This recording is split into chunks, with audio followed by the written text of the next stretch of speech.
L'invité café de ce matin est le psychiatre Christian Géraud. Il vient nous parler de la personnalité de Paul Gauguin. 7h30, c'est l'invité café. Christian Géraud, bonjour. Bonjour. Vous êtes psychiatre au centre hospitalier de Thaonay. Vous allez présenter demain au restaurant du musée Gauguin vos recherches au cours d'une conférence organisée par l'association SOS Suicide, recherche sur le cas du peintre Paul Gauguin. Alors avant de voir avec vous comment l'exemple de Gauguin peut être utile aujourd'hui avec des patients, qu'est-ce qui pousse au départ un psychiatre à se pencher sur le sort d'un homme qui est mort il y a plus de 100 ans maintenant ? C'est pas spécifiquement cet homme en particulier. L'intérêt, c'est un travail plus vaste d'essayer d'expliquer que la psychiatrie, ça n'est pas forcément stigmatisant. Avoir un trouble mental, eh bien, ça peut survenir à un moment dans le cours de son existence, mais ça n'empêche pas par ailleurs de mener une vie normale. Et y compris de mener des carrières artistiques, politiques, économiques absolument normales, voire fabuleuses. Gauguin en est un exemple, mais il y en a de multiples autres. L'écrivain américain Ernest Hemingway, par exemple, qui a eu quand même, il faut s'en souvenir, le prix Nobel de littérature, était bipolaire. Il est mort d'un coup de fusil, il s'est suicidé. Et Paul Gauguin, lui, souffrait de dépression. Il souffrait de quoi ? Alors, on sait que Gauguin a connu la dépression au cours de sa vie, en particulier tout à fait à la fin du 19e siècle, en 97-98, 1898. Juste au moment où il a peint son immense tableau, là, d'où venons-nous, qui sommes-nous, où allons-nous ? Il était profondément déprimé et quand il a eu terminé de peindre son tableau, il est parti dans la montagne. Il le raconte dans ses mémoires. Il est parti dans la montagne, il a avalé de l'arsenic dans un but de suicide. Il en a avalé trop, ça l'a fait vomir. Il n'est pas mort, heureusement, il est redescendu. Il était toujours vivant, et ce qui lui a permis, quelques années, peu de temps après, de partir donc à Ivaoa jusqu'à la fin de sa vie. Et il y a toujours un mystère qui entoure sa mort. De quoi est-il mort ? On ne sait pas. On va en parler dans quelques instants, mais déjà, donc, quand on évoque Paul Gauguin, on parle beaucoup de sa période à Tahiti puis aux Marquises. Il y a toujours l'idée de fuite. C'est quelqu'un qui est parti toujours plus loin. Est-ce que, au niveau psychologique, qu'est-ce que ça dit de l'homme ? Il y avait des raisons sans doute économiques, mais pas que. Oui, il y a eu des raisons économiques à son arrivée à Tahiti, mais je ne pense pas que ça a été le motif principal. Il a beaucoup cherché autre chose, cherché ailleurs. Est-ce qu'on pourrait qualifier ça d'instabilité ? J'irai pas jusque-là. Ceci dit, ça a commencé dès sa naissance, puisque quelques jours après sa naissance en 1848, il y a eu une révolution en France, la révolution de 1848, et ses parents ont été obligés de fuir la France et de prendre un bateau pour destination le Pérou. Il a passé les petites années de son enfance au Pérou. Quand il est rentré en France à l'âge de, je ne sais plus exactement, 9-10 ans, il parlait mieux l'espagnol que le français. Et il a vécu dans le centre de la France. Dès qu'il a eu fini ses études, il s'est embarqué dans la marine marchande. C'était un voyageur. C'était vraiment un voyageur, voilà. Tout le temps, toute sa vie. Et Paul Gauguin, alors, de quoi est-il mort ? Est-ce qu'on le sait aujourd'hui ? Eh bien, il y a un grand mystère autour de sa vie. Il était très malade. Il avait de multiples maladies, ça on le sait, de multiples maladies physiques. Bon, on a beaucoup parlé de la syphilis. Et il n'est pas mort de la syphilis. Il avait aussi des problèmes cardiaques, il avait des problèmes digestifs, il avait des problèmes infectieux. Sur la fin de sa vie, il ne pouvait plus marcher. Il avait acheté une carriole parce qu'il ne pouvait plus se déplacer à Ivaoa.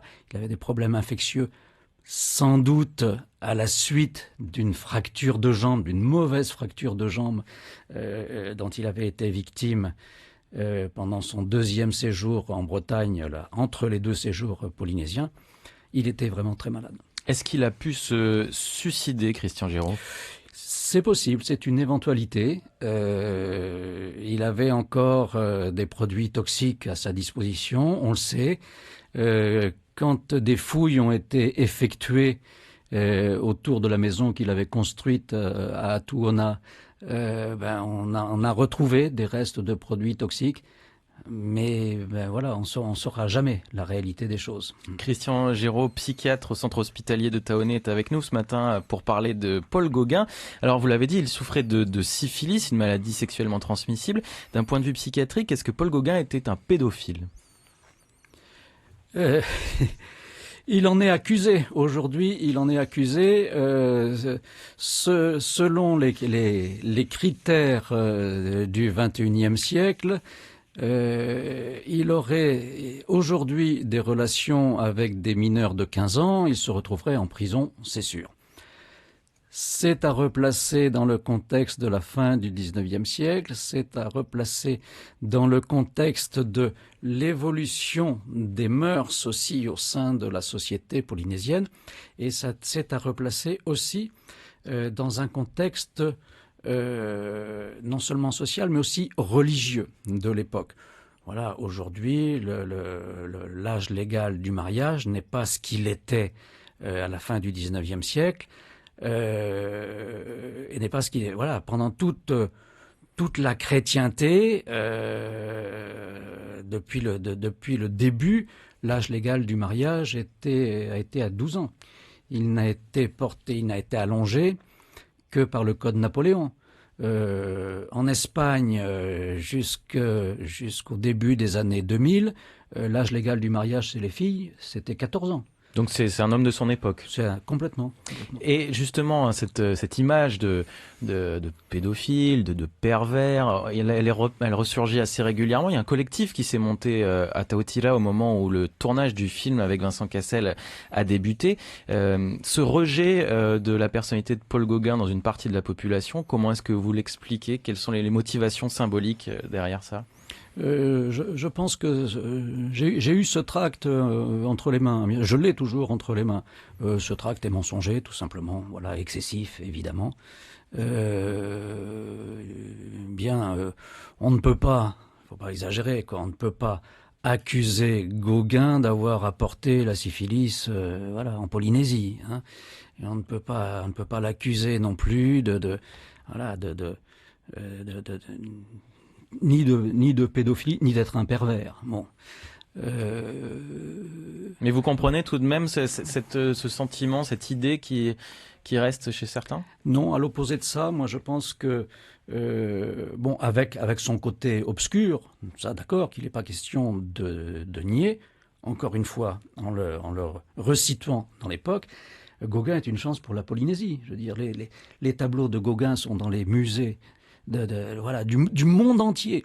Et quand n'importe où on voit un tableau de Gauguin, on pense Polynésie, bien plus que Pont-Aven ou bien plus que les autres périodes de sa vie. Et quand on pense Polynésie, on pense Gauguin. Et les milliers de touristes qui viennent ici, qui débarquent de bateaux ou d'avions, ont, pour une immense majorité d'entre eux, une idée de je suis au pays de Gauguin, qu'est-ce que je peux aller voir de Gauguin? Et le film justement qui se tourne en ce moment avec Vincent Cassel, quels sont les contresens? Alors, on n'a pas lu le scénario, ni vous ni moi, mais quels sont les contresens à éviter dans une fiction pour parler de Paul Gauguin? Justement, c'est peut-être éviter cette image de pervers. Faut en faire ni. Je veux dire. Évidemment, toute sa vie, il a voulu faire passer un message qui est bon.